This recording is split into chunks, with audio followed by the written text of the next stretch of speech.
Так, здесь уже все выписали, да? Да. Хорошо, спасибо.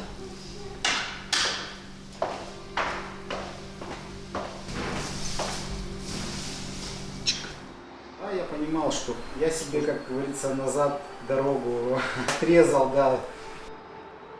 Понимал, что мы планируем там 3, 4, 5, 6 дней выпишут. Я понимал, что может быть все не так будет, но...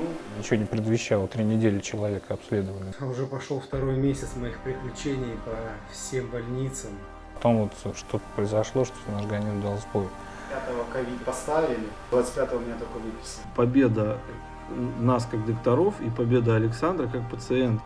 Я в операционную вступал легко и знал, что все получится. Операция у нас прошла в плановом режиме. Длилась она примерно 4 часа.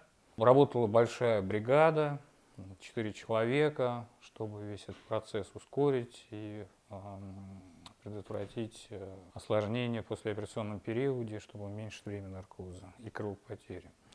Во время операции кровопотеря, в принципе, была в пределах нормы, до литра. В послеоперационном периоде раннем тоже никаких проблем у нас не возникало. Пациент чувствовал себя хорошо. В общем-то, все праздновали уже победу. Но у нас возникли некоторые сложности, связанные с переливанием крови, так как при таких больших операциях теряется все-таки достаточно большой объем и показано переливание донорской крови. Кровь это не усваивалась, если говорить простым языком. Значит, в связи с этим мы вынуждены были перевести пациента в специализированное отделение, где занимались индивидуальным подбором переливаемой крови. При поступлении так получилось, что это было мое дежурство. Приехал он к нам где-то в 4 утра. И я зашел в палату, включил свет, стал знакомиться с больным, осматривать его. Я честно скажу, с такими пациентами, я не каждый день, естественно, сталкиваюсь. Первое впечатление, наверное, как из фильмов каких-то, когда человек весь в бинтах, в корсетах, после операции, да, рубцы, вот это все, и просто массивный тканевой отек. Пальцем нажимаешь, да, и там такие следы остаются, то есть это все продавливается, то есть такой вот сильный тканевой отек. Больничка 52-я. Здесь в реанимации. Ситуация получилась такая, что острое почечное повреждение, это такой термин медицинский, то есть когда произошла какая-то ситуация, что в течение нескольких дней почки перестали работать.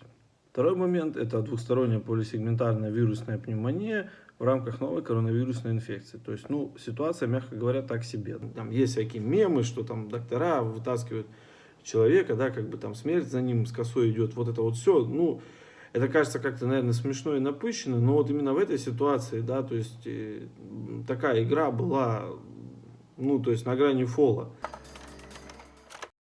В условиях реанимации ему начато была комплексная терапия, включающая в себя генно-инженерные биологические препараты и, самое главное, сеансы плазмообмена. Что это такое, если в двух словах?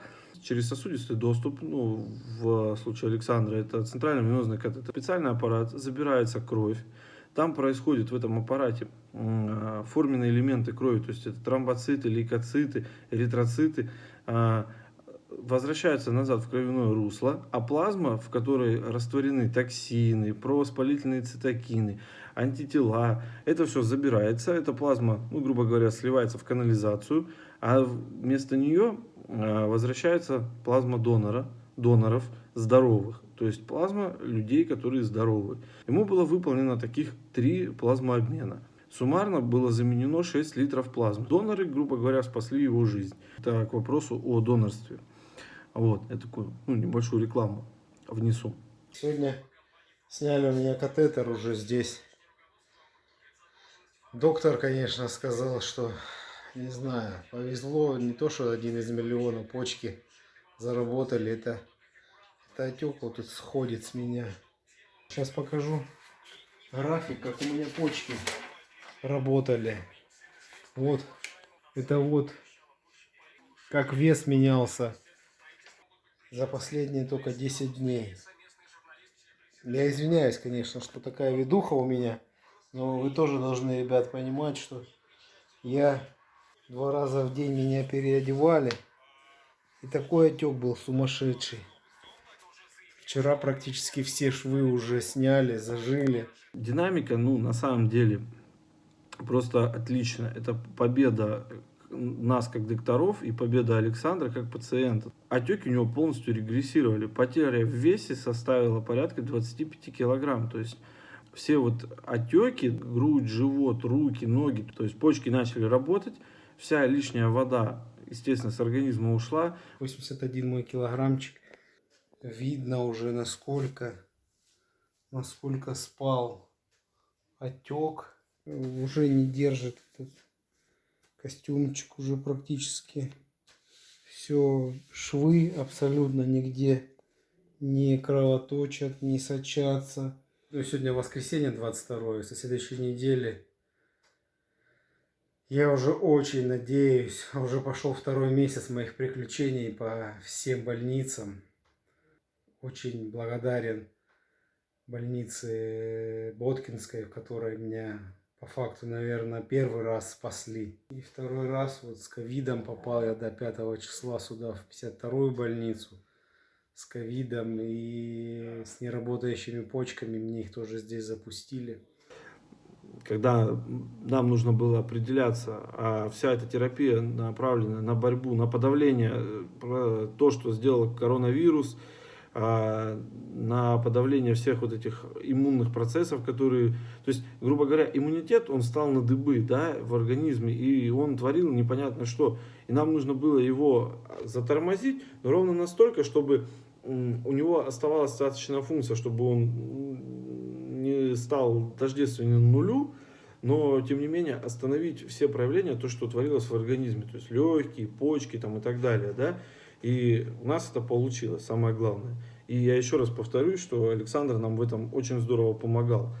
Столько всего положительных эмоций за последнее время, что все идет к выписке, уже к стабилизации и к тому, что я буду полноценным человеком и абсолютно буду восстановленным. Мне не верится, что я такую аферу провернул меньше, чем за 3 года, да, получается. Но у меня по факту выбора не было. Жизнь надо было как-то менять, я той жизнью уже жить не хотел. И жизнью назвать это с натяжкой можно было. Это просто было существование. Никому не нужное, никому не интересное, угнетающее всю мою семью, ближайших родственников, меня. И, в общем, все, у меня все получается, получится, а дальше будет еще лучше. Не совсем пошло все не так, как мы планировали, но знал, что все получится. Да, я понимал, что мы планируем там 3, 4, 5, 6 дней выпишут меня, и все будет отлично. Я понимал, что может быть все не так будет, но в любом случае это лучше, чем я бы жил с той кожей, да, и все равно нужно понимать, что человек же должен к чему-то идти, прогресс какой-то должен быть. Да? Поэтому я себе, как говорится, назад дорогу отрезал, да, сжег все корабли, да, все мосты, чтобы отступать было некуда. Я просил, чтобы мама не приезжала. Да, он просил, чтобы я не приезжала. Я один раз ездила в Боткинскую больницу. Единственное, конечно, у меня сотрудники, девочки молодые на работе, они всю ситуацию, двое из них медики, они реально понимали всю эту ситуацию, реально понимали весь этот риск. И они как бы меня поддерживали. Иногда просто говорили, мы просто боимся спросить, как там дела обстоят. Оставалось только молиться за врачей, за сына. Ходила в церковь, заказывала службы.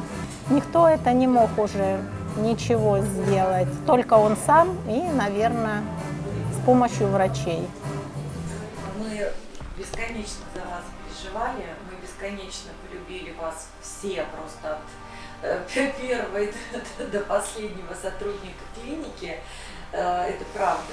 5-го ковид поставили, и 25-го меня только выписали. Но я в 52-ю еще почти неделю лежал в реанимации из-за этого ковида. Ну, потому что организм полностью ослаблен же. Крепкого здоровья. Ковид, к сожалению, сегодня приходит ко всем, и как обещали, что всех он задействует. Конечно. Может быть, да. Жалко, что это все получилось вкупе, да. Зато все позади.